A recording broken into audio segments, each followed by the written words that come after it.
কোরআনে আছে নবীজির সামনে প্রত্যেকের আমলনামা খোলা হবে। ওয়াজিনা বিকা আলা হাউলা'i শাহীদা, নবীজিকে আল্লাহ বলছে আপনার সামনে উপস্থিত রাইখা আমি দেখাবো। নবীজি আমলনামা দেখে আল্লাহর নবী জিজ্ঞেস করবে উম্মত এটা কি? উম্মত দিনের পর দিন ফজরের নামাজ কোথায়, জোহরের নামাজ কোথায়? উম্মত 30 বছরের ব্যবসার মধ্যে একটা হালাল নাই। সুদের এত টাকা দরকার, ঘুষের এত টাকা দরকার। উম্মত যৌবনের পুরাটা সময় মোবাইল দেখে, ছবি দেখে, নাচ গান দেখে, উলঙ্গ দৃশ্য দেখে নষ্ট করে ফেলেছো।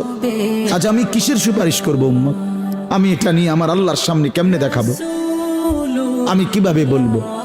হযরত মাওলানা তারিক জামিল সাহেব বলেন হাসরের ময়দানে নবীজি, আহা বাপ শুনেন শেষ কথা, হাসরের ময়দানে নবীজি নিজের পিঠ মোবারক চাদর সরাইয়া ফেলবেন আর উম্মতকে দেখায় বলবেন উম্মত দেখ না আমার পিঠ চালনির মতো ছিদ্র ছিদ্র, তায়েফের পাথরের আঘাতে আমি এই পরিমাণ ব্যথা পাইছি, আহত হয়েছি, রক্তাক্ত হয়েছি, মৃত্যু পর্যন্ত আর আমার ছিদ্রগুলো আর গোশত দিয়া পুরায় নাই।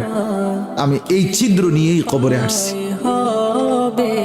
আমার 23 বছরের এই কষ্ট, এই আমানত, আমার উহুদের দান শহীদ, আমার পেটে পাথর বাঁধা, আমার সাহাবীদের এই শাহাদাত, আমার বেলালের এত কষ্ট, খাব্বাবের এত জুলুম নির্যাতন সহ্য করা বিনিময় উম্মত কি নিয়ে আসছে? কি নিয়ে আসছে? জিন্দেগি কোনো কদর করলেন না। আবার বলছি ইন্নী লাকুম মিনহু নাযীরুম মুবিন, আল্লাহ বলছে নবী শুনাইছে দুইবার, পর পর দুইবার বলছে উম্মত